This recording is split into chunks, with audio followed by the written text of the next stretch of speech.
Canada is calling for an election before President-elect Trump actually gets in January. Well, at least according to an ex-minister and many other people. Why is this? Why are we having rumors now that we got to get Trudeau out especially fast? Even Jagmeet Singh today saying if they interfere with the Canada Post lockout, that NDP will call for an election. Bullcrap. We'll see where that goes. But why is everybody starting to panic right now in Canada? Because the adults are back. Daddy's back, okay? Whether you like Trump or you don't like Trump, reality is he's a shit disturber. And people believe him when he says shit. Unlike our previous presidents in the U.S., Biden, anybody else, Obama, nobody really believes what they say. It's just like, yeah, maybe, maybe not. Business as usual, policies as usual. No. For some reason, when Trump says something, countries, organizations around the world, listen. Why do you think as soon as Trump got in, so many things happened? Hamas said, we need to stop the war immediately. Israel also said, we got to stop this. We got to figure something out. Russia-Ukraine war, Vladimir Putin verbally came out and said, I would love to end this war. Like, I would love to. We got to figure something out. Everybody knows that when Daddy comes back, playtime is over. Now, let's get back to Canada here. What's the number one reason, or a couple of reasons why, especially in Canada's scenario, why would we want an election before? Well, obviously, Trump is meaning business, right? And his main mandate on why he got reelected is because of the economy. While the Democrats were pandering and focusing on gender equality and women's rights, a lot of important stuff, for sure.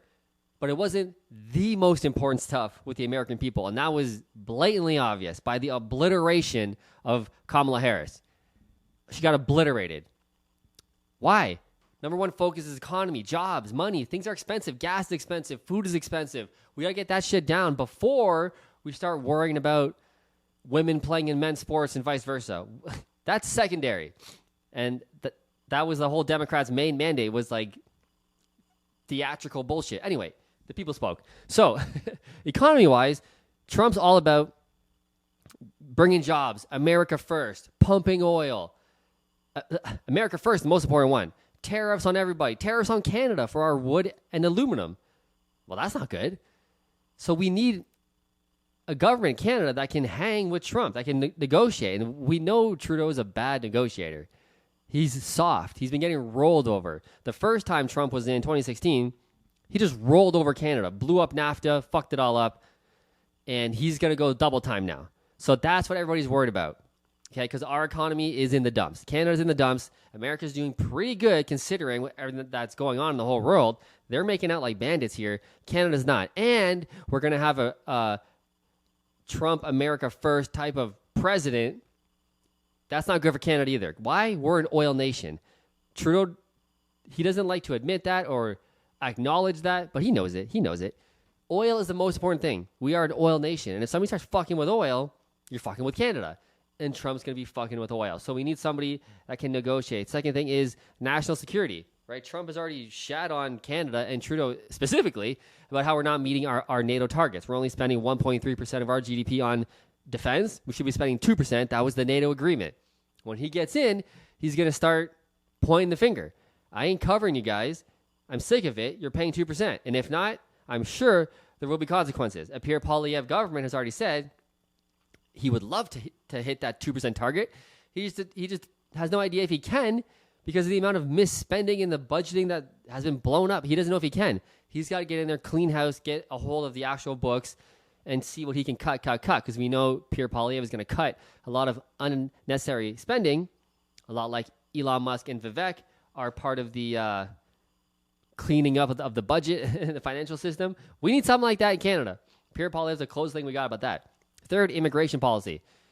Trump is shutting down borders. Obviously, that's the second biggest mandate he won on, other than the economy, is the borders. Got to tighten the borders. America first. If you are coming to America, you're coming with a purpose. Nobody's coming here to fuck around and for free and just study as a student like Canada. No.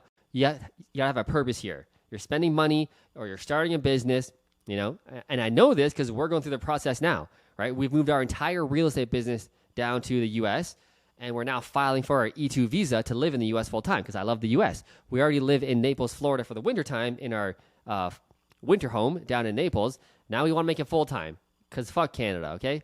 So I know for sure that the immigration process to get into the U.S., while it's very simple, it's not easy. It costs a lot of money. We have to spend a minimum of $100K USD, which we're doing very easily with our business. Like there's a bunch of requirements you got to do.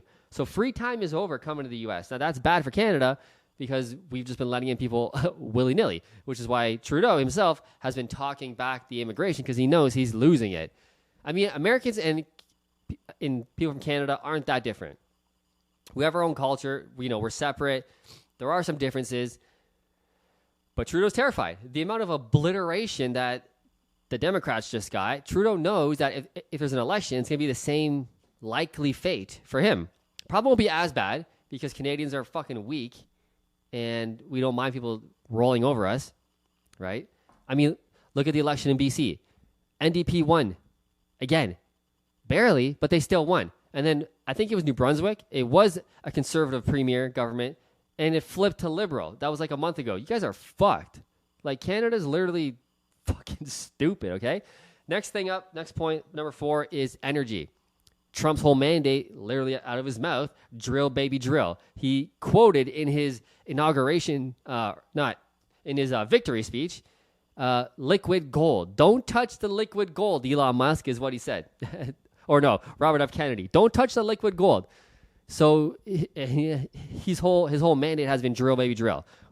America first. We're going to drill. And by them drilling, because they are now the biggest oil producer in the entire planet. Used to be Saudi Arabia. Okay, in the Middle East. Those days are over. Okay, George W. Bush Jr. days, that shit's over. The Middle East is over. America's the biggest one. We should be the biggest one, by the way. Canada has the most oil in the entire planet under our feet. We're just not utilizing it, and Trump's taking advantage of that. Another reason why we need Pierre Poilievre to drill, baby, drill. But that's the whole thing. If Trump isn't. If Pierre Poilievre gets in and says, yeah, you can have access to our Canadian oil. We're going to open up Keystone XL. We're going to open up more pipelines down to the U.S., down to Texas. Have our oil. You got to pay us, but have our working together. Canada could literally be one of the richest countries on planet Earth. Toronto should look like Dubai in the next 10, 20 years if it's run properly. If we have a government like Trump and a government like Poilievre to pump, drill, baby, drill. Why are we taking dirty-ass Saudi oil and buying China oil and Russia selling oil to Germany? No, buy our oil. We have the cleanest oil on earth. We have the best technology. We have mandates and regulations and unions, unlike Middle East, unlike China, where they just treat their workers like shit. We have standards, and we pump the cleanest oil. So if you are going to buy oil, which we are for decades to come, get over yourself, decades to come, buy our oil. We're the cleanest oil. People don't die pumping our oil. It's safe. It's regulated. Buy ours. That would be great for both economies. Last point, number 5, confidence in leadership. Massive confidence in Donald Trump leadership, obviously, right now. Almost no confidence in Trudeau. I mean, the polls are so obvious. And honestly, I'm disgusted in Canada.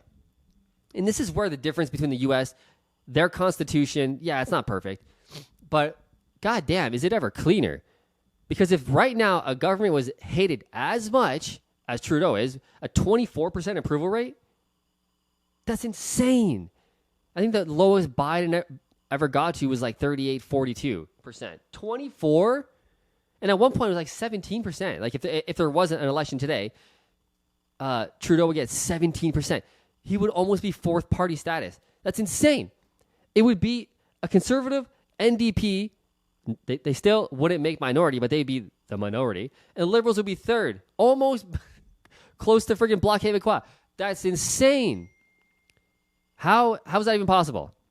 So, no confidence. And again, if we had a constitution like the U.S., what I was trying to say, roundabout way, he would get voted out immediately. There'd be non-confidence. He'd be pulled out. It wouldn't be allowed to get this bad. But because Canada's a monarchy fucking country, for some reason, he can still rule for maybe another whole year with that low level of... That's insane. So there's no confidence in leadership. And, man, you got to have confidence in your prime minister if he's going up against a guy like Trump. Again, love him or hate him, he means business, and everybody knows it. Let me know in the comments below, what do you guys think? Is Trump going to be good for Canada, or is it going to be bad? I'll see you in the next video.